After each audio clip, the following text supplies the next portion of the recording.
Que mon micro fonctionne, oui. Bonjour à tous. Merci vraiment d'être venus en nombre. C'est ma première surprise ce matin. Vous allez tous braver des conditions qui n'étaient pas forcément favorables. Mais c'est vrai que cette journée est placée sous le signe de l'action et de l'engagement, donc vous en faites preuve. Sur cette thématique du travail, qui n'a pas été si bien représentée cette année au printemps de l'économie. On va dire l'urgence climatique a un peu recouvert toutes les autres préoccupations. Or, précisément, vous le savez, nous vivons une période de l'histoire française où cette question du travail est au cœur des débats, et elle avait été posée comme préalable par les syndicats d'ailleurs, avant d'engager le débat sur les retraites. Et c'est bien autour de cette question que nous voulons discuter, en l'absence des syndicats, notre grand regret, mais bien sûr, eux aussi sont engagés et dans l'action. Et aujourd'hui, précisément, c'est une journée d'action nationale. Alors, pour aborder cette question du travail, j'ai fait venir à mes côtés Aurore Lalucq, qui est députée européenne, économiste, donc également dans l'action et engagée. J'ai fait venir Cécile Joly, que je considère également dans l'action et engagée, donc qui travaille à France Stratégie, économiste également, et qui surtout supervise un exercice de prospective sur les métiers et les qualifications en France, qui est un exercice récurrent et qui est d'ailleurs, à ma connaissance, le seul exercice qui véritablement creuse cette question et qui essaye de projeter le monde du travail en France à un horizon, alors je ne sais plus quel est l'horizon, mais c'est oui, dans les 10 ans, donc ça peut vous intéresser. Alors pourquoi avoir mis cette question du travail au cœur? Je vous l'ai dit, parce qu'elle est dans l'actualité bien sûr, mais pas seulement, parce que lorsque l'on parle de croissance soutenable, eh bien, il y a aussi le volet social qui est extrêmement important. Mettre cette question du travail en préalable du débat sur les retraites, c'était en fait faire une sorte de procès subliminal à la situation du marché du travail en France, qui est de dire, nous avons des problèmes d'insertion, de pénibilité, c'est-à-dire avant de parler durée du travail, il faut parler conditions de travail. Et poser le mot travail, ce n'est pas le même mot que le mot emploi-travail, c'est justement aborder l'emploi à travers ses dimensions qualitatives. C'est un premier point, mais c'est aussi, et je pense que c'est au cœur des mobilisations, c'est de penser qu'on a peut-être un petit peu affaibli la capacité contributive de la France, parce que l'on ne sait plus valoriser le travail à sa juste valeur.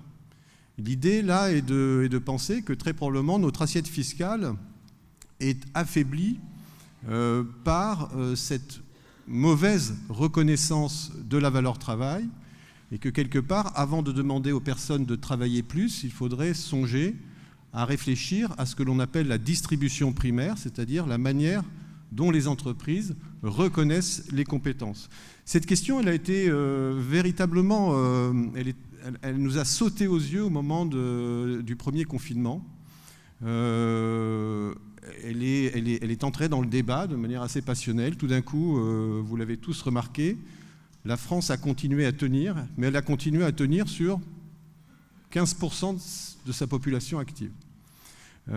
Et ces personnes qui tenaient ces fonctions vitales, eh bien, c'était ce que l'on considérait comme des petits jobs, ce que certains, dont le président de la République, ont appelé les emplois invisibles. Et il nous avait promis à ce moment-là de s'intéresser à tous ces emplois qui sont vitaux pour l'économie et qui ne sont pas reconnus à leur juste valeur. Alors ces travailleurs invisibles, ce sont les aides-soignants, ce sont tous les livreurs, ce sont les agents d'entretien, les transporteurs, les caristes, c'est-à-dire tous ceux qui travaillent dans les entrepôts, qui soulèvent des masses, ce sont les caissiers, les serveurs, les aides agricoles, etc. Toute une série d'emplois qui sont en vérité névralgiques. Tandis qu'à l'autre bout du spectre, vous pouvez mettre à l'arrêt pendant quelques mois certains cadres, ce qu'on appelle les bullshit jobs, dont je fais certainement partie. L'économie ne s'arrête pas. Et ces personnes, dont d'ailleurs on ne sait pas identifier la valeur travail, ni l'effort, ni la productivité, sont ceux aujourd'hui qui captent le plus de valeur dans l'économie. C'est-à-dire, vous prenez aujourd'hui toutes les fonctions de soutien à l'économie, toutes les fonctions productives en première ligne, elles sont moins bien rémunérées, mais précisément parce qu'on prétend objectiver leur productivité. De l'autre côté, en haut de l'échelle, vous avez énormément de personnes qui travaillent dont on ne peut pas objectiver l'utilité sociale ni la productivité, et cela, quelque part, capte bien plus de la valeur. Et c'est ce qui fait que dans beaucoup d'économies, la France n'est pas singulière en la matière, on a observé une très forte augmentation des inégalités primaires. En général, on regarde les inégalités après redistribution. On va dire la France s'en tire pas mal. D'ailleurs, elle s'en tire pas mal. Elle est dans la moyenne. Hein, on a tendance un tout petit peu à embellir le tableau social français. Mais ce qu'il faut regarder aussi, c'est quelles sont les inégalités que l'on veut corriger à la source.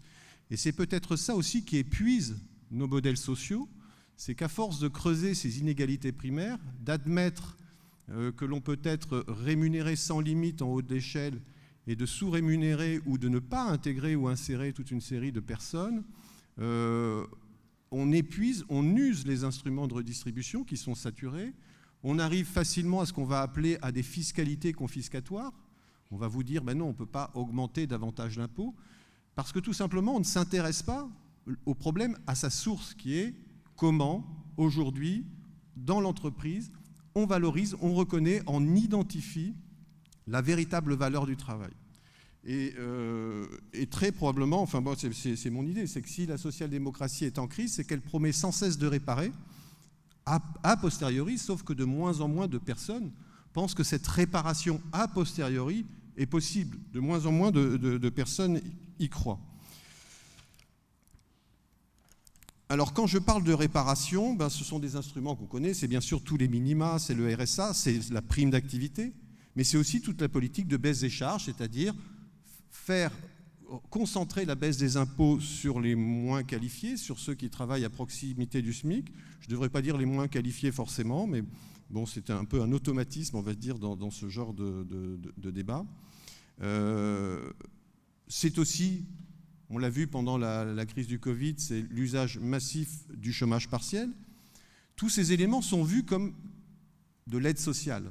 C'est l'argent de dingue dont un certain président a parlé à un moment donné. C'est de l'aide sociale, mais en fait, c'est très ambigu. C'est de l'aide sociale, mais c'est aussi une prise en charge à la place des entreprises de la rémunération du travail. Quelque part, on décharge l'entreprise et on la déresponsabilise en termes de valorisation des métiers, de qualification des métiers, de formation des individus. Et ce débat, il était très présent d'ailleurs depuis 20 ans aux États-Unis, où cette idée d'impôt négatif, c'est-à-dire si vous êtes très très mal payé, le salaire minimum est très faible aux États-Unis, vous avez un impôt négatif, vous recevez une contribution de l'État. Et ce que disaient beaucoup d'économistes, cet impôt négatif n'est rien d'autre qu'une subvention aux mauvais employeurs. Et la France est rentrée de plein pied dans ce système d'impôt négatif et y est rentrée massivement. Donc finalement, quand on pose la question du travail, on pose la question de l'État qui est devenu et qui devient de plus en plus un cofinanceur du travail privé. Et cette fonction, elle ne cesse d'augmenter. Elle ne cesse d'augmenter et elle est forcément liée à la dégradation des conditions d'emploi, de la reconnaissance des qualifications et du travail en bas de l'échelle, d'ailleurs en même temps que cet emploi augmente. Le taux d'emploi en France a plutôt augmenté. On a une insertion qui, sur le papier, est meilleure. Elle est meilleure, mais comment se fait-elle? Comment se produit-elle? Sur quelle qualité de l'emploi? On y reviendra par la suite. Je me suis intéressé à cette question et j'ai essayé de regarder en France, mais aussi ailleurs, d'objectiver en tout cas cette contribution de l'État qui augmenterait. À l'origine, c'est une question avant d'être une conclusion. Quelle est cette contribution de l'État au revenu des ménages? Alors pour ce faire, il suffit. Vous prenez tout ce que l'État verse aux ménages, au secteur des ménages dans son ensemble.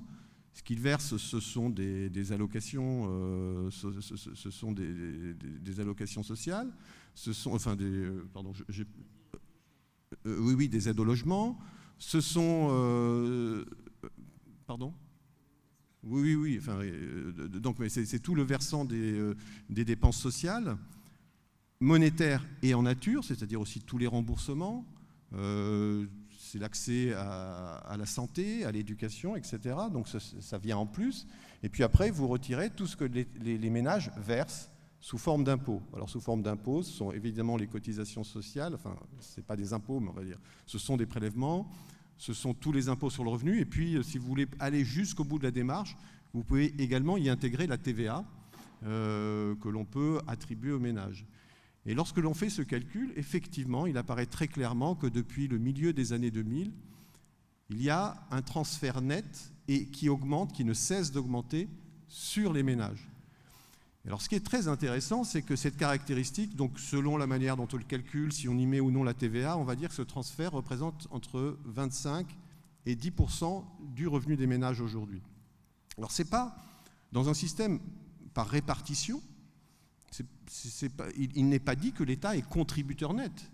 Il doit réallouer verticalement entre plus riches et moins riches, entre dépendants et non dépendants, entre bien portants et moins bien portants, mais au total, dans un jeu à somme nulle au sein du secteur des ménages. Il n'y a jamais été dit que l'État était là pour abonder, pour renforcer le revenu des ménages de manière permanente. Alors cette caractéristique n'est pas spécifique à la France. C'est ça qui est très intéressant, c'est que dans tous les pays avancés, et ce qui est très intéressant d'ailleurs, c'est quasiment la gémellité entre la France et les États-Unis sur ce point et sur la datation. Alors vous voyez que finalement, lorsqu'on identifie cette espèce de dérive, on se dit, je tiens là une des sources de la dérive aussi du déficit public et de l'endettement public. C'est-à-dire aujourd'hui, on finance... Pardon, je le mettrai en sourdine tout à l'heure. On finance du revenu des ménages sur de la dette gratuite, et tous les pays ont contribué, sont allés dans cette direction. Financer du revenu courant sur de la dette, en général, c'est pas très bon, c'est pas très soutenable. Et ce que l'on peut dire derrière ça, c'est que nous n'avons pas de vrai modèle de financement aujourd'hui de ce transfert. On ne peut pas imaginer un transfert financé de manière permanente sur de la dette. Ce n'est pas spécifique à la France, et vous voyez que là, ça donne un éclairage nouveau au débat sur les retraites. On se dit, mais attendez, dans des systèmes par retraite, par capitalisation, dans des pays où nous avons d'autres paramètres du système des retraites, on a cette même tension sur les dépenses publiques. Et quelle est la racine de ce problème? C'est précisément cette question de la sous-valorisation, de la mauvaise reconnaissance du travail, notamment en bas de l'échelle, qui amène aujourd'hui les États à être contributeurs, à être cofinanceurs du travail en appoint, on va dire, de ce que peuvent fournir les entreprises. Donc une sorte de subvention déguisée aux mauvais employeurs. Je vais m'arrêter là, parce qu'évidemment, il faut creuser cette question, c'est une hypothèse, mais ça nous ramène donc à l'actualité des retraites et à ce préalable de dire, travaillons d'abord la question du travail, précisément. À l'origine de cela, quand on parle problème sur le travail, c'est deux dimensions à mes yeux. C'est la question de l'insertion, c'est tout le halo du chômage, c'est la difficulté de rentrer sur le marché. Et la deuxième dimension, c'est évidemment la question de la reconnaissance ou de la dégradation des conditions d'emploi. Et là, j'allais dire, à travers les deux figures qui sont à mes côtés, nous allons aborder ces deux dimensions. Et donc, je m'adresse d'abord à Aurore Lalucq, justement pour préciser cette question, qui est que se passe-t-il aujourd'hui en bas de l'échelle des qualifications en matière d'insertion lorsque l'on s'intéresse à ce halo qui est assez imprécis, où parfois on manque de quotité d'heures, où les gens travaillent par intermittence, ou ne travaillent pas du tout. Quel est le constat et qu'est-ce que l'on peut faire, puisque n'oublions pas, les printemps de l'économie s'intéressent cette année à l'action. Merci de cette question. Bonjour à toutes et à tous et merci de cette invitation. Puisque un petit tacle parfaitement justifié a été mis à la social-démocratie, je vais tenter de répondre pour dire ce que la social-démocratie fait dans ce domaine. Donc, je suis députée européenne. Je siège dans la commission des affaires économiques, monétaires et financières, dans la commission fiscale, que je coordonne en partie, et dans la commission emploi. Au niveau européen, la question de l'emploi et du travail a toujours été prise de manière très morale et dans un logiciel idéologique qui était le logiciel dominant, qui était très néolibéral finalement. Donc quand on parle de la question de l'emploi, du travail, qu'on mélange d'ailleurs aisément, c'est toujours, il faut flexibiliser le marché du travail et puis à un moment, ça va s'équilibrer tout ça et puis tout ira pour le mieux dans le meilleur des mondes. Ce qu'on se rend compte en fait, ce dont on se rend compte au niveau européen, c'est qu'on a quand même un niveau de personnes en état de risque de pauvreté assez important, 96 millions d'après les derniers chiffres, 22% de la population européenne, et puis un nombre de chômeurs aussi assez important.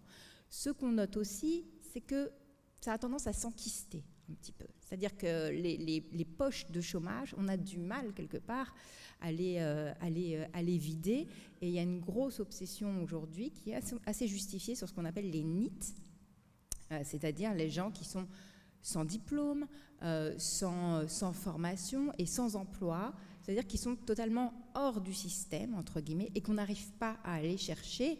Et finalement, on se rend compte que les politiques qu'on a pu mener ces dernières années, macroéconomiques quelque part, eh ben, elles ne répondent pas totalement à la question du chômage. En fait, il va falloir aller chercher quelque part les chômeurs et s'adresser un petit peu plus à eux. Parce qu'en fait, on s'est quand même habitué à un niveau assez élevé de chômage.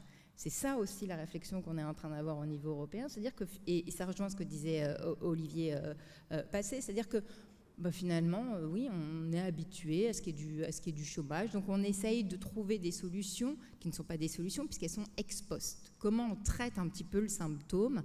On n'essaye pas de trouver une solution réelle au chômage. Et puis pour l'instant, la question de l'emploi et du travail a été pensée un peu comme des macroéconomistes.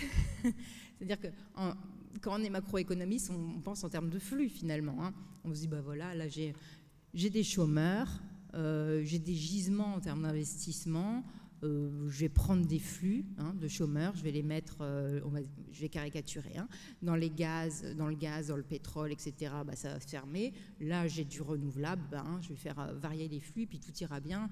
Non, en fait, ça ne marche pas comme ça. Il y a des gens qu'on n'arrive pas à atteindre.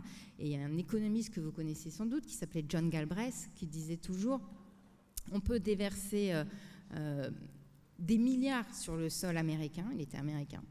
On n'arrivera jamais à toucher la pauvreté et le pauvre de la middle America qu'on ne connaît pas finalement. C'est ça un petit peu aussi nos politiques jusqu'à présent au niveau européen, c'est-à-dire qu'on est très macroéconomique et on a du mal à aller voir ce qui se passe réellement sur les territoires. Donc nous, on est parti du constat suivant, on s'est dit, il y a des chômeurs, beaucoup de chômeurs jeunes d'ailleurs, on n'arrive pas à trouver une solution. Il faut qu'on se voit ce qui se passe déjà au niveau territorial. Et puis, par ailleurs, on se rend compte que le chômage, ça coûte un pognon de dingue. C'est-à-dire, au-delà de toutes les aides, finalement, pour pallier au fait que les entreprises ne font pas totalement le travail, on est en train, ça coûte cher en termes de pension, pardon, j'ai le mot en anglais, de pension de chômage, ça coûte cher aussi parce qu'on détruit du capital humain. On se rend compte que les chômeurs sont des gens qui vont perdre totalement en estime d'eux-mêmes parce qu'il y a une culpabilité sur le fait d'être au chômage. On dit que c'est une raison individuelle, que ce n'est pas une raison sociétale. Donc la culpabilité est portée sur l'individu. Donc on note un accroissement sur les périodes de chômage de problèmes d'ordre psychologique, psychiatrique, une perte d'estime de soi-même. Les chômeurs sont aussi des gens qui vont se soigner moins bien. On a un accroissement du taux de suicide. Tout ça est parfaitement maintenant documenté. Donc en fait, c'est une punition pour l'individu, mais aussi pour la société, parce qu'on détruit finalement le capital humain. Et donc ça a un coût direct et un coût indirects. Et ça, c'est une réflexion qui commence un petit peu à émerger aussi au niveau européen ces derniers temps. C'est pour ça que chez les sociaux-démocrates, on est au-delà de la question de se dire qu'il faut renouer avec une certaine forme d'emploi, c'est-à-dire que pendant des années, on a pu dire que les emplois de service, c'était fantastique, que c'était la fin de l'industrie, qu'on allait rentrer dans une nouvelle ère, etc. Ben, on est en train de se rendre compte que l'industrie, globalement, ça peut être quand même très, très utile pour plein de choses, produire des masques, produire des médicaments, produire des panneaux solaires, bref, tout ce dont on a besoin, et que c'est mieux des fois de ne pas totalement dépendre de pays qui ne sont pas forcément des grandes démocraties. Voilà. Donc, il va falloir renouer avec un certain nombre d'emplois qui sont des emplois industriels et qui, par ailleurs, étaient des emplois qui ne sont pas forcément des emplois faciles, etc. Il ne s'agit pas de dire que tout était fantastique dans l'industrie, que tout est merveilleux dans l'industrie, mais quand même, c'était des emplois qui pouvaient fournir une meilleure protection que les emplois aujourd'hui de services. Donc, il y a toute une réflexion dans ce domaine-là en disant qu'il nous faut des politiques d'investissement, il nous faut une Europe de l'industrie, qu'on ne soit pas qu'un continent, si vous voulez, de consommateurs qui regardent passer les trains, mais qu'on reprenne un peu l'outil de production en main. La question de l'outil de production, d'ailleurs, normalement, doit être au cœur de la social-démocratie. Hein, c'est ça aussi, être social-démocrate, c'est avoir un attachement à l'outil de production. Donc ça fait partie des pans de réflexion qu'on peut avoir. Et à côté de ça, on va développer tout ce qui est la réflexion autour de la garantie de l'emploi. Alors, la garantie de l'emploi, territoire zéro chômeur, tout ça, qu'est-ce que c'est?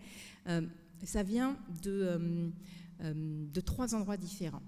Le premier, il est politique. C'est quelque chose que vous n'avez pas connu, mais dont vous avez, enfin moi non plus d'ailleurs, même si on n'a pas le même âge, qui vient de la crise des années 30. Voilà. Roosevelt, quand il prend le pouvoir au moment de la crise des années 30, dont vous avez forcément entendu parler, j'imagine, aux États-Unis, il est à la tête d'un État qui n'est pas fini.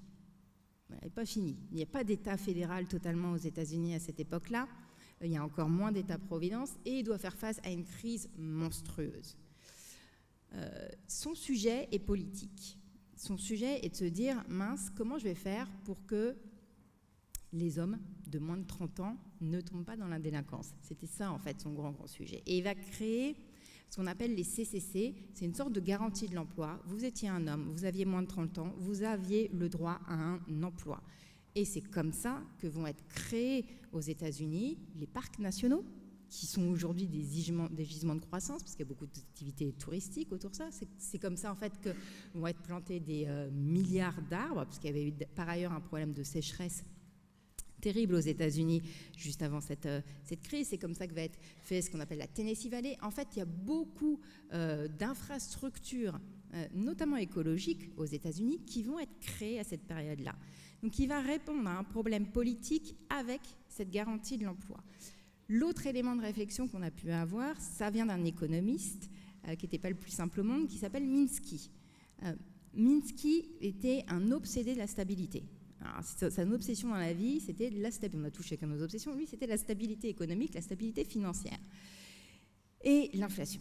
Et il voyait que pour qu'on ait une économie relativement stable, parce que l'économie est intrinsèquement instable et que le système a besoin de se purger de temps en temps, il fallait créer une garantie de l'emploi. En gros, son idée, c'était... Alors lui, il appelait ça l'employeur en dernier ressort, un peu comme on peut avoir le prêteur en dernier ressort. C'est-à-dire qu'en cas de problème, il y a l'État qui est là pour vous fournir un emploi. Et en gros, son idée était de dire, en période de chômage, on a cet employeur en dernier ressort qui est l'État, et puis quand ça va bien, ça disparaît tout simplement. Donc c'était l'idée d'avoir une stabilité macroéconomique. Et puis en France, il y a eu l'expérimentation territoire zéro chômeur. Territoire zéro chômeur, c'est quoi? C'est l'idée de se dire que tout le monde a des compétences. Personne est inemployable, en fait. C'est l'idée de se dire aussi qu'il n'y a pas de pénurie de travail. Il y a des besoins, les besoins en fait sont infinis. Et il y a des besoins sociaux et environnementaux qui ne sont pas satisfaits ni par le marché, ni par l'État sur les territoires. L'idée aussi de se dire qu'en fait, il n'y a pas de problème de financement, puisque de toute façon, on finance en partie les chômeurs et qu'on l'a vu, le chômage a un coût direct et indirect excessivement important, et qu'en fait, on peut réussir à créer de l'emploi. Donc en gros, territoire zéro chômeur, c'est quoi? C'est des gens qui vont se mettre autour d'une table, privée et publique, qui vont définir un certain nombre de besoins non satisfaits sur leur territoire, et il y en a énormément, notamment dans le domaine de la biodiversité, etc., et qui vont proposer sur une base volontaire, j'insiste sur le volontaire, à des chômeurs de longue durée de venir postuler à cet emploi. Parfois, c'est aussi un chômeur de longue durée qui va dire « Bonjour, moi en fait j'aimerais bien faire ça ». Voilà. Il va définir lui-même ce qu'il peut donner à la société. C'est quelque chose d'extrêmement intéressant et c'est ce qu'on va essayer de travailler prochainement avec la Commission européenne parce qu'il y en a plusieurs expérimentations au niveau européen, on va essayer de les élargir. Et je vais m'arrêter là-dessus. Pourquoi c'est intéressant? Parce qu'en fait, ça renverse totalement, je trouve, notre vision de l'emploi. C'est-à-dire que ça dit que le chômage n'est pas volontaire, que tout le monde, en fait, a des compétences, qu'on peut créer de manière indéfinie, en fait, infinie, pardon, des emplois. Et puis, ça retourne aussi non, ça retourne pas. On va dire que ça fait aussi en sorte que, et je rebondis sur ce que disait Olivier Passé, que le travail finalement va créer de l'emploi et que chacun a des compétences et qu'on doit se mettre finalement, non pas à un niveau macroéconomique, mais à un niveau beaucoup plus microéconomique et écouter un peu plus les chômeurs. C'est pour ça que pour nous, ça peut paraître une initiative anecdotique et on va essayer de les multiplier au niveau européen, mais en termes de logiciel politique sur notre vision de l'emploi, du travail et des chômeurs, ça nous paraît assez essentiel. Et on a donc, et je vais finir là-dessus, des initiatives en Autriche, en Belgique, en France et bientôt, prochainement, à Rome, notamment pour aider les jeunes à avoir accès à un premier emploi autour de leurs compétences et aller chercher les NEET dont je parlais au début de mon intervention, parce que les politiques, quand elles sont beaucoup trop macroéconomiques et pas adaptées aux individus, en fait, ne fonctionnent pas toujours. Voilà. Alors, merci Aurore pour cette, je veux dire, une touche d'espoir en fait, puisque c'est vrai qu'on a ce problème de chômage auquel on s'est habitué, hein, ce noyau dur du chômage, et où quelque part on a un coût élevé, tu l'as dit, et on va dire un apport à la société qui est perdu. Et là, je crois effectivement qu'il y a une perspective qui est extrêmement intéressante. Là, on était sur la question en fait véritablement de l'insertion. Alors moi, quelque part, dans mon introduction longue, évidemment, j'ai évoqué ce qui pourrait ressembler à une forme de mauvais travail, de dégradation du travail en bas de l'échelle. Alors c'est quelque chose que j'aimerais que Cécile objective un tout petit peu. Alors non pas qu'on ait des tendances, hein, mais il ne suffit pas de dire, il faut préciser, pointer de quoi l'on parle véritablement. Alors oui, qui sont ces travailleurs de la seconde ligne, ceux qu'on a considérés comme essentiels pendant la pandémie, ceux qui ont été en fait pas télétravaillables, mais dont les fonctions étaient vitales. Ce sont des travailleurs qu'on a du coup définis vraiment post-pandémie, hein, et dont la visibilité a été éphémère. Donc je vous renvoie à deux travaux, ceux de Christine Herel qui a fait un rapport de mission sur les travailleurs de la seconde ligne commissionné par le ministre du Travail, et puis ceux de la DARES de Thomas Amossé qui fait le point sur ces travailleurs. Donc qui sont-ils? Ce sont les travailleurs agricoles et ceux de l'agroalimentaire, on les oublie toujours, donc c'est des ouvriers des usines, donc il y en a eu, parce que pour nous alimenter, il fallait ça, puis après il fallait acheminer ces marchandises, donc il y a eu beaucoup de conducteurs, donc aussi bien des conducteurs routiers que des livreurs que nous avons tous vus dans la rue. Il y a évidemment eu les caissiers et les vendeurs de l'agroalimentaire. Et puis, on a eu ces agents d'entretien. Alors, les agents d'entretien, ça va être aussi bien les agents d'entretien des services hospitaliers que ceux qui nettoient nos immeubles et un peu moins dans les bureaux qui étaient fermés. mais qui font aussi du petit entretien pour faire en sorte qu'il y ait de la lumière, par exemple, ici, et du quotidien. Et puis, ce sont les services à la personne, parce que pendant la pandémie, il fallait bien continuer à s'occuper des personnes âgées dépendantes, des personnes handicapées et tout un public vulnérable. Et puis les assistants maternels, les personnels de ménage d'une manière générale, donc tous ces services à la personne. Alors qu'est-ce que ces métiers ont en commun? Beaucoup de choses. Ils ont d'abord en commun d'être peu qualifiés au sens où ils sont accessibles sans diplôme spécifique. Ah oui, j'ai oublié, sauf les ouvriers du bâtiment que j'ai oublié de mentionner, qui ont continué aussi à travailler. Donc c'est plutôt des métiers qui sont accessibles sans diplôme spécifique. C'est des métiers qui sont toujours très mal rémunérés. Donc c'est vrai de l'agriculture, vous le savez, mais c'est vrai des aides à domicile, évidemment.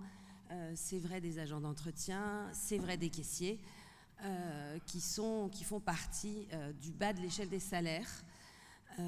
Qui, en général aussi, puisque faible qualification veut dire aussi flexibilité de l'emploi. Donc c'est sur eux que se concentre la faible durée d'emploi. Alors cette faible durée d'emploi, elle est soit du CDD et de l'intérim, en particulier dans le commerce, dans l'industrie ou dans l'agriculture où on a beaucoup de saisonnalité. Mais par exemple, chez les aides à domicile, ça va être des quotités de travail qui ne sont pas complètes. Et dans une partie des métiers féminins, y compris chez les caissiers, on va avoir beaucoup de temps partiel ou simplement des passages entre... quand vous êtes aide à domicile, vous allez chez une personne âgée le matin, le midi et le soir. Et donc au milieu, vous avez des trous. Et en plus, vos temps de trajet ne sont pas payés, puisque vous êtes avec le pire des employeurs, c'est-à-dire le particulier employeur. Et qu'il vaut mieux une entreprise qui est soumise à certaines réglementations qu'un particulier qui ne va pas vous donner non plus des évolutions de carrière formidables. Et puis, on a des métiers qui ont des formes de pénibilité. Alors, quand c'est des métiers très masculins, j'ai oublié la manutention aussi, qui est quand même un métier très important, qui a été très important pendant la pandémie.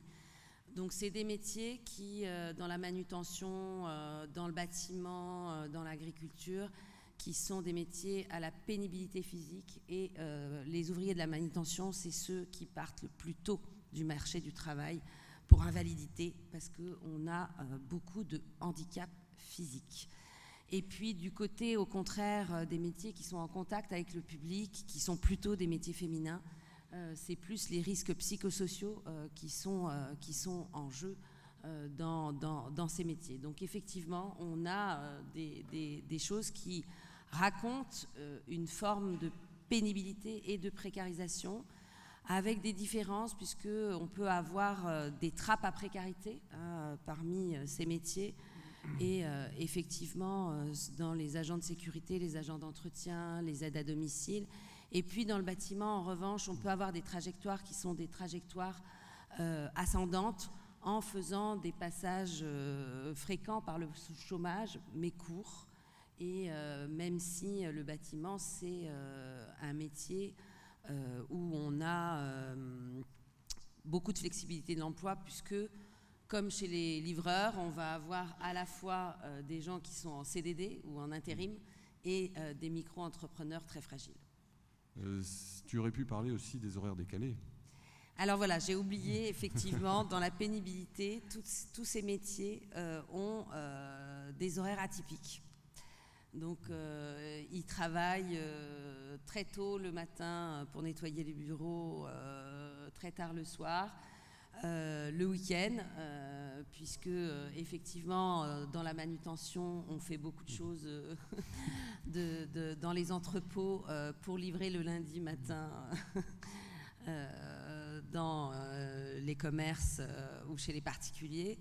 Et donc, on a effectivement une question de conciliation de vie familiale et de vie professionnelle qui est plus difficile.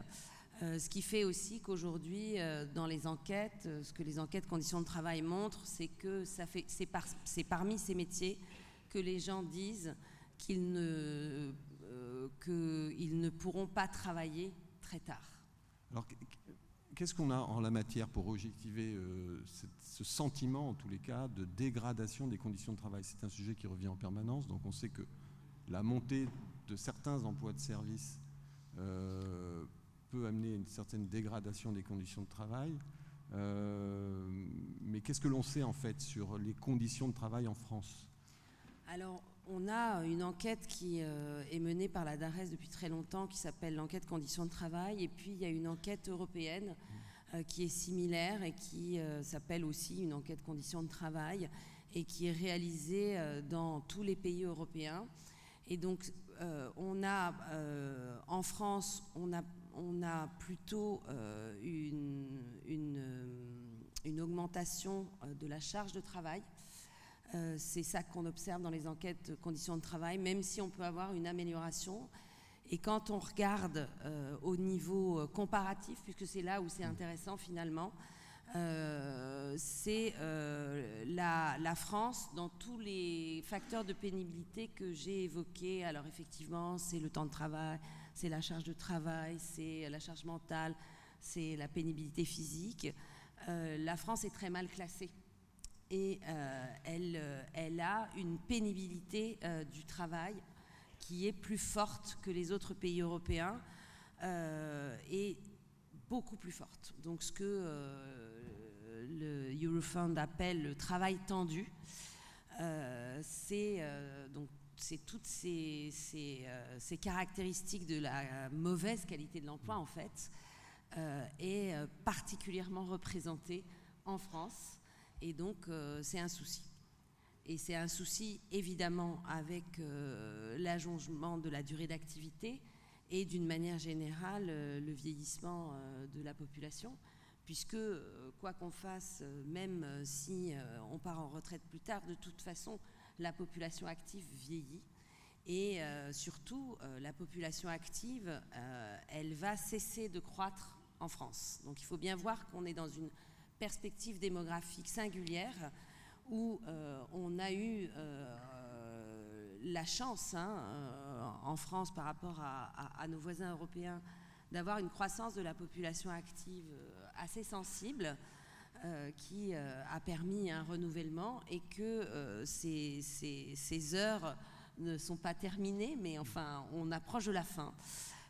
Et que les nouvelles projections de population de l'INSEE sont assez défavorables et donc on ne sait pas quand va avoir lieu le retournement, donc il sera peut-être plus tard que ce que prévoit l'INSEE, mais il va avoir lieu, ou plus tôt. Et dans certains territoires, il va venir plus tôt, puisque c'est très hétérogène selon les lieux, et l'Île-de-France, on est très jeune, donc ça ira mieux. Mais on va avoir ça en ligne de mire, donc de toute façon, quoi qu'il arrive, cette question des conditions de travail, il faut la traiter, quelle que soit la durée d'activité en fait. Parce qu'on a beaucoup de seniors en emploi, énormément, et que effectivement c'est un souci. Après peut-être qu'on peut revenir sur les causes de cette dégradation. C'est-à-dire on est passé en France dans une économie qui s'est beaucoup tertiarisée et qui s'est beaucoup féminisée, ce qui a beaucoup coûté. Donc ça coûte parce que les services, c'est pas le lieu des grandes conquêtes sociales. Les grandes conquêtes sociales, c'est l'industrie. Sauf qu'on a désindustrialisé. Et donc les ouvriers de la manutention, ils ont des conventions collectives qui sont beaucoup moins favorables que celles des ouvriers de l'industrie. Les ouvriers du bâtiment, c'est beaucoup de PME en France. Donc évidemment, avec des gains sociaux qui sont plus faibles. Et puis, vous avez tout le secteur des services, où là, la syndicalisation est très faible, et le pouvoir de négociation des travailleurs a été très affaibli par la montée du chômage depuis les années 80, et qui a fait, et puis donc, il y a eu ce que tu as raconté sur la flexibilisation de l'emploi, qui est très juste, et on a eu un autre phénomène qui a été aussi très négatif, c'est qu'on a eu une très forte externalisation par les entreprises de tous ces emplois. Donc avant, alors il faut remonter à loin maintenant, mais quand vous faisiez le nettoyage dans une entreprise, vous n'étiez pas dans une entreprise externalisée, donc vous auriez pu être aujourd'hui chez Google et du coup bénéficier de la croissance très forte de ces grandes entreprises. C'est plus le cas aujourd'hui. Et donc ça aussi, ça pèse. Et alors on peut, je finirai quand même par une note d'espoir comme Aurore. Je vais redonner la parole à Aurore parce que je pense qu'au plan européen, il y a peut-être des éléments dans l'agenda qui vont nous... Mais la note d'espoir, c'est d'abord effectivement l'abondance de la main-d'œuvre, c'est fini. Donc il faut s'intéresser à l'attractivité et du coup aux conditions de travail, parce que sinon on aura des pénuries de main-d'œuvre. Donc c'est ce que montrent nos projections. Et nos projections, ce qu'elles montrent, c'est que les pénuries de main-d'œuvre, on va les avoir chez les aides à domicile et les agents d'entretien. Très fortement. Donc on a une très forte demande et il y a un gros hiatus sur ces Il y a un gros hiatus. D'accord. Et donc effectivement, avec un pouvoir de négociation qui peut aussi être plus fort. Alors je vous invite tous à poser des questions et puis je voudrais saluer aussi les lycées qui sont branchés de loin à l'extérieur. Je sais qu'il y a le lycée de Kuala Lumpur, je sais qu'il y a le lycée de Nantes, celui de Versailles, celui de Créteil, celui de Rennes, que je salue et n'hésitez pas à vous manifester et à poser des questions. Oui, bien sûr, oui. Donc, Je voulais juste rebondir sur un point qui est la vision que la France a d'elle-même. Quand on est au niveau européen, par exemple, la France a toujours un élément de langage, qui n'est pas totalement faux d'ailleurs, mais en gros, on est un pays très très taxé, etc., etc. Et quand on regarde en fait, par exemple, ce que je dis toujours avec Gabriel Zucman, dans les 370 familles les plus riches de France, le taux d'imposition est autour de 2-3% en fait. Et nos collègues européens maintenant me regardent en me disant le problème pour nous au niveau européen, ça va devenir la France d'un point de vue fiscal. Voilà. On ne se voit pas du tout comme ça. Sur les questions de travail et d'emploi, c'est exactement la même chose. C'est-à-dire que le fait qu'on ait des mauvaises conditions de travail, on est le pire au niveau européen, le pire. On est persuadé qu'on a un problème de fainéantise, que voilà, les Français sont feignants, ils sont râleurs, ils n'aiment pas travailler, etc. C'est pas vrai à l'échelle européenne, mais pas vrai du tout. On a une main-d'œuvre extrêmement productive et on accepte de travailler dans des conditions. Les Nordiques européens n'accepteraient jamais de travailler dans les conditions dans lesquelles on travaille. Et on s'en rend absolument pas compte. On est vraiment à chaque fois dans une inversion de la réalité. C'est lié au fait qu'on a une certaine idéologie dominante et des éléments de langage qui, à mon avis, ne font pas du bien à la démocratie. C'est lié au fait aussi qu'on a un faible taux, effectivement, de syndicalisation. Pareil, au niveau européen, c'est pas très très courant ça. Beaucoup de femmes en emploi, beaucoup d'emplois de services aussi. Là aussi, c'est une spécificité quand même. C'est pas tous les pays européens n'ont pas des emplois de services comme nous, contrairement à ce qu'on croit. Certains pays ont gardé de l'industrie. On peut penser à l'Italie par exemple. L'Italie a gardé l'industrie, on n'en parle jamais. L'Italie est industrialisée. Certains pays ne vont pas avoir recours à certains emplois de services, notamment les pays nordiques par exemple. Parce que quand on veut faire certaines choses, on le fait soi-même. C'est aussi une question d'égalité femmes-hommes, par exemple, ce genre de choses. Donc en fait, on concentre un nombre de spécificités dont on n'a absolument pas conscience.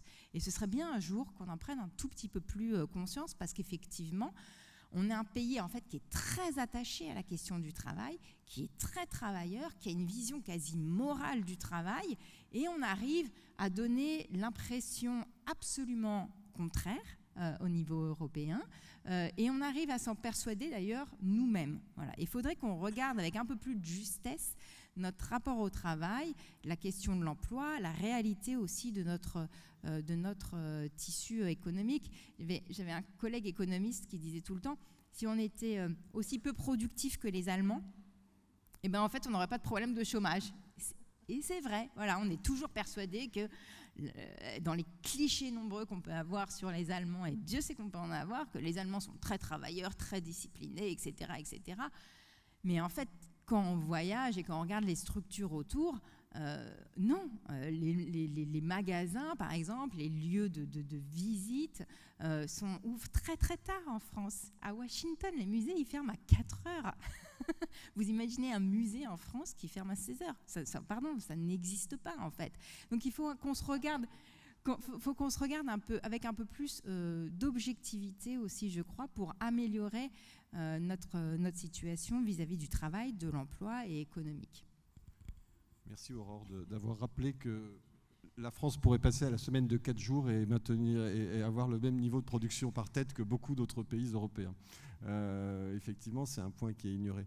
Juste un point, tu parlais des initiatives au plan européen. J'aimerais juste terminer sur ce point très très brièvement. J'aborderai aussi une question qui a été posée par la salle, mais donc il y a on va dire il y a un point noir français finalement. J'en prends conscience, mais sur ce qu'a dit Cécile, qui est de dire au fond on va avoir un problème de pénurie si l'on ne s'attaque pas à la question de la qualité du travail.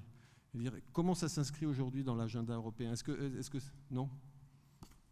C'est quelque chose on commence à en discuter, mais comment dire, le logiciel dans lequel... alors, ce n'est pas le logiciel européen. Moi, quand j'entends le logiciel européen, ça n'existe pas. L'Europe, c'est ce qu'on en fait, c'est du rapport de force politique, etc. Mais n'empêche que l'Europe a été construite et a émergé dans un moment où le logiciel dominant politique était celui qui était un logiciel profondément néolibéral, pas libéral évidemment, néolibéral. Donc l'idée de se dire qu'on va pouvoir avoir des pénuries de main-d'œuvre, etc., etc., on commence à l'intégrer, certes, mais ça ne fait pas consensus et on ne sait pas comment l'aborder encore. Du moins, ça veut dire qu'on n'a pas de majorité à ce niveau-là. Pourquoi? Parce qu'on s'est toujours dit que la question du travail, c'était, vous voyez, dans les éléments de langage du Parlement européen, pour le coup, ça va être toujours, il faut flexibiliser, etc., etc. On a du mal encore à intégrer cette réalité. On va, du moins, en intégrer le constat. De là à dire que maintenant, on arrive à trouver des solutions et à passer le pas, ça va arriver, je pense, parce que l'Europe en fait est en train d'évoluer très très vite sur un très grand nombre de questions à cause des différentes crises qu'on subit, le Covid, la guerre en Ukraine, l'inflation, et puis maintenant la concurrence américaine avec le plan, avec l'Inflation Reduction Act.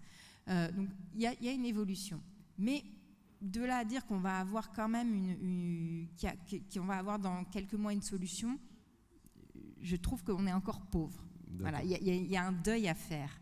L'Europe doit faire le deuil d'un certain modèle économique sur lequel elle s'est fondée, et c'est pas si simple que ça. Voilà. Alors, et sur le job garanti, juste pour terminer, on a quelque chose qui est, c'est à l'état de projet, de discussion, c'est à l'état de discussion.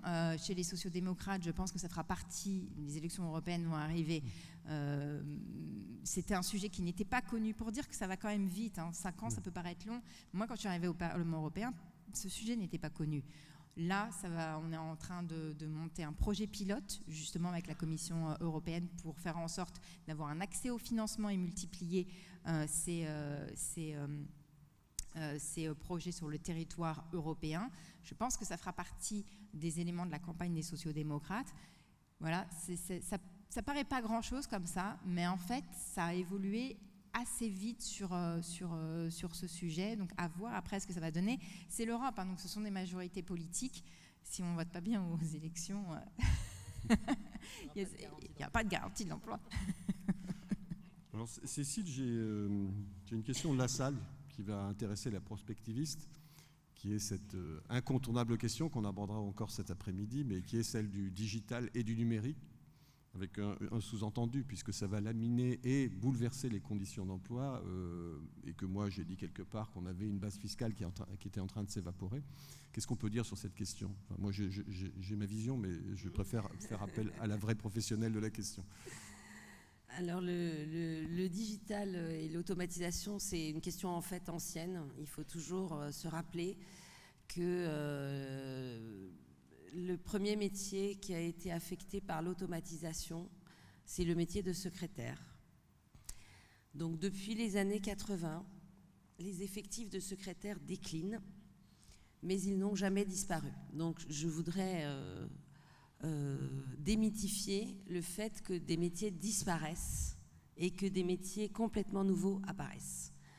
C'est beaucoup plus lent que ça et les métiers se reconfigurent. Qu'est-ce que fait l'automatisation et qu'est-ce que fait le digital sur l'emploi? Il fait soit de la substitution, et c'est le cas des caissiers aujourd'hui. Donc c'est l'exemple qui paraît le plus évident. Et il fait de la complémentarité. C'est le cas par exemple sur du diagnostic médical. Donc c'est... Et la technologie, encore une fois, elle ne fait pas disparaître les emplois. La technologie, c'est la manière dont on l'utilise. Donc, la première automatisation... Est-ce qu'elle améliore les conditions d'emploi ou est-ce qu'elle les dégrade? Les deux, mon général. Les deux, mon général. Moi, pour ma part, qui suis un boomer, ça me les dégrade, mais peut-être pas pour tout le monde. Non, mais ça va effectivement... D'abord, ça contraint, pour garder son job, à mettre plus de valeur ajoutée dans son job. Donc, on ne peut pas faire quelque chose de très répétitif.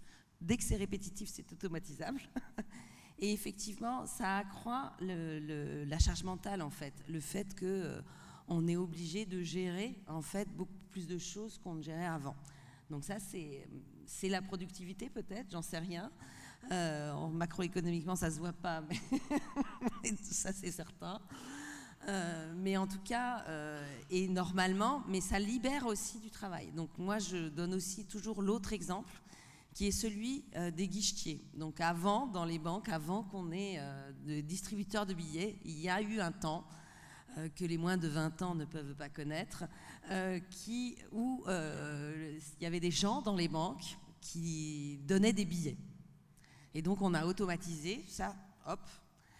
Et en fait, les banques, qui à l'époque étaient assez riches, ou déjà assez riches, elles ont fait quoi? Elles n'ont pas détruit les emplois de guichetiers. Elles ont mis les guichetiers à quoi? À la relation avec les clients. Et donc, on a eu des gens qui ont changé de métier, donc, qui ont peut-être même ajouté de la valeur à leur métier et qui ont pu donner des conseils, des premiers conseils, alors qu'avant, ils faisaient que... Donc, la technologie, c'est ce qu'on en fait. Donc, évidemment, on a une tentation très forte de faire des usines sans hommes ou des magasins sans hommes, mais qu'en général, ça ne se passe pas très bien. Et qu'on voit bien, par exemple, qu'il y a des métiers... Moi, je veux bien qu'on fasse de l'aide à domicile avec des robots. Je ne suis pas certaine que ça se diffuse très fortement.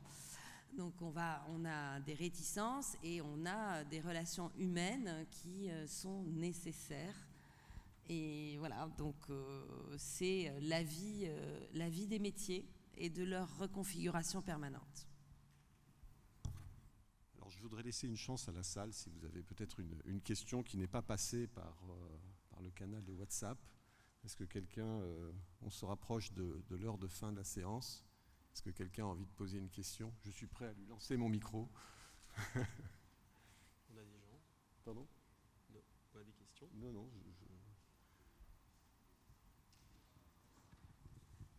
Oui, j'avais une question peut-être plus pour Olivier Passet. Quelles sont finalement les voies d'action pour diminuer les inégalités de revenus primaires? Parce que bon, la syndicalisation, c'est une chose, mais est-ce qu'on pourrait imaginer que l'État encadre les écarts de revenus? Est-ce que les syndicats patronaux pourraient eux aussi avoir peut-être l'envie de limiter les salaires par le haut? Enfin, je me dis, est-ce qu'il y a des voies d'action possibles? Oui, vous venez de les citer un petit. Alors, on a mis un grand espoir dans le fait d'industrialiser un certain nombre de métiers dont on a parlé. Et notamment, il y avait des promesses autour des services à la personne qui étaient de dire les travailleurs à domicile ont du mal à faire des quotités, mais si on les met sur des méga plateformes, on va leur faire des temps pleins, on va retrouver une structure d'entreprise plus codifiée. Et là, on a de grandes déceptions. Cécile n'a pas eu le temps d'en parler, mais elle m'en a parlé plusieurs fois, qui est la question que ce travail externalisé est extrêmement dégradé. Donc s'attaquer à ces questions, il faut sortir un méchant mot pour les économistes, mais il y a de la réglementation derrière. Oui, il y a une question, donc on parle bien, hein, comme vous l'avez bien compris, c'est-à-dire comment s'attaquer aux inégalités primaires. Donc effectivement, il y a eu un débat sur quel rapport on admet dans une société entre les plus hauts et les plus bas salaires. Là, on est dans des proportions qui sont assez incroyables, qui nous ramènent aux années 20, qui nous ramènent aux années 30. Donc là, il y a certainement quelque chose à faire de ce côté-là. Mais il y a aussi, et là, quand on a parlé d'un certain nombre de métiers, il y a aussi une reconnaissance des compétences et enfin travailler ces fiches métiers, ces composantes et savoir leur reconnaître leur juste valeur. On arrive, moi je pense qu'il y a un drame aujourd'hui qui est qu'on est en train de revenir au travail à la tâche. C'est-à-dire qu'on est en train de dire ces personnes n'ont pas les quotités d'heures, mais le travail a besoin de respiration, il a besoin de temps mort. Si vous n'êtes que dans un système de plateforme qui paye au lance-pierre chaque minute, chaque seconde ou chaque heure, vous allez forcément vers des catastrophes sociales. Donc là, il y a vraiment quelque chose à faire, qui est d'admettre que la responsabilité de l'entreprise, c'est de laisser un temps de respiration, de récupération à tout employé. Alors en haut de l'échelle, je vous garantis que c'est implicite et que c'est reconnu. On ne demande pas de rendre compte de chacune des minutes de son emploi. Ce qui est scandaleux, c'est que dès que vous descendez d'échelle, c'est-à-dire dès que les bullshit jobs qui s'occupent de manager les autres commencent à regarder ces questions, alors là, ils n'admettent pas le moindre temps de respiration. Et c'est ça qui fait qu'on arrive à un enfer du travail. C'est-à-dire, bon, il y a énormément d'éléments concrets, justement. Dès qu'on aborde cette question de la qualité du travail et de la rémunération primaire, on arrive à des constats qui ne demandent pas d'être un très grand technicien, à des choses assez évidentes, de bon sens, en fait. Je ne sais pas si vous voulez rajouter quelque chose sur ce point. Oui, non, c'est aussi sur la prescription du travail. Donc, je ne l'ai pas mentionné, mais on est aussi très mauvais là-dessus. C'est-à-dire que dans les organisations du travail françaises, et donc là, c'est de la négociation, et je ne sais pas quel type de réglementation il faudrait avoir, mais on a une tradition qui n'est pas très bonne, qui est beaucoup plus hiérarchique en France, et qui est aussi une tradition de contrôle, et du coup, où les formes d'organisation plus autonomes, où quelle que soit la qualification des employés, elle est beaucoup plus faible en France qu'ailleurs en Europe. Donc nous, ce qu'on appelle les organisations apprenantes, c'est-à-dire où on a des formes d'autonomie, où on a la transmission de savoir entre pairs, où on a des occasions d'apprendre, où on a de la formation, où on a formelle et non formelle, etc. Eh bien, c'est des formes d'organisation qui sont moins fréquentes en France et où on peut avoir, alors on le disait sur le digital, évidemment le digital, ça fait aussi de la surprescription. Donc on peut contrôler le travail à distance, bon, le pire étant les centres d'appel où vous avez votre prompteur et vous ne pouvez pas varier d'un iota sur et où on contrôle exactement ce que vous dites. Mais où effectivement on a un souci là-dessus et ça, on a des obligations de négocier sur les conditions de travail, mais qui sont très générales. Donc on est dans les entreprises de plus de 500 salariés obligés de négocier sur les conditions de travail tous les 3 ans. Mais effectivement, c'est juste une obligation de négocier. On n'a pas d'obligation de performance, de progrès social, comme on peut l'avoir sur l'égalité homme-femme, par exemple. Si je peux juste rebondir, on dévie progressivement, mais regard encore à la fois européen sur l'ensemble de ces questions, ce que vous avez mentionné tous les deux, qui sont la question aussi des compétences et la question de l'éducation. On est quand même en France dans une démocratie très verticale, dans un système éducatif aussi très vertical. Et tout ça n'aide pas forcément en termes de négociation la plupart du temps. je vous donne un exemple. Quand on regarde les études qu'on peut avoir au niveau européen sur justement l'éducation, certains pays européens vont exceller par rapport à d'autres. La France n'excelle pas, alors que pourtant on est extrêmement attaché à l'école et que l'éducation c'est quelque chose d'important pour nous. On n'excelle pas. Et quand on regarde les études, ça va être des choses qui vont paraître extrêmement anecdotiques, mais en fait qui ne le sont pas. Les études qu'on peut avoir disent la chose suivante. Quand on demande à un élève français, qu'on lui pose une question, la première chose qu'il dit, c'est « je ne sais pas ». Je ne sais pas. En fait, on n'ose pas donner une réponse si on n'a pas la bonne réponse, parce que c'est comme ça que le système français nous structure fondamentalement.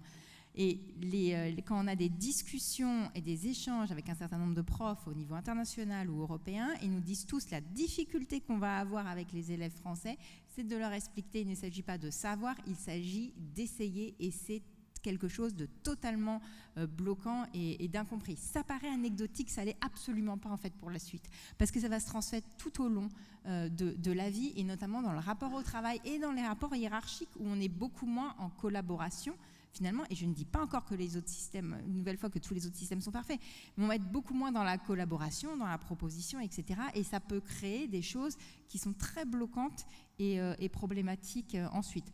L'Allemagne n'est pas très très bonne non plus, hein. On prend souvent l'exemple de l'Allemagne. L'Allemagne n'est pas très très bonne là-dessus non plus, hein. Dans l'entreprise allemande, être lanceur d'alerte, dire qu'on n'est pas d'accord avec le chef et qu'il va dans... c'est pas simple non plus. Donc il n'y a pas de modèle parfait, mais n'empêche ça aussi, il faut qu'on le prenne en compte en France. Et juste, je finis là-dessus, se dire aussi que les compétences, on les acquiert aussi en travaillant. Et ça, c'est même chose, c'est quelque chose qu'on oublie en France. C'est en travaillant, la plupart du temps, qu'on va acquérir des compétences, et le diplôme ne fait pas tout, en fait. Voilà. Bien, moi aussi je suis victime de la verticalité du système français, donc on m'a intimé l'ordre d'interrompre cette session. Je voudrais remercier Aurore, Cécile et vous tous, et j'espère qu'on vous a convaincu que cet enjeu du travail devait être au cœur de l'action et de l'engagement. Merci à tous.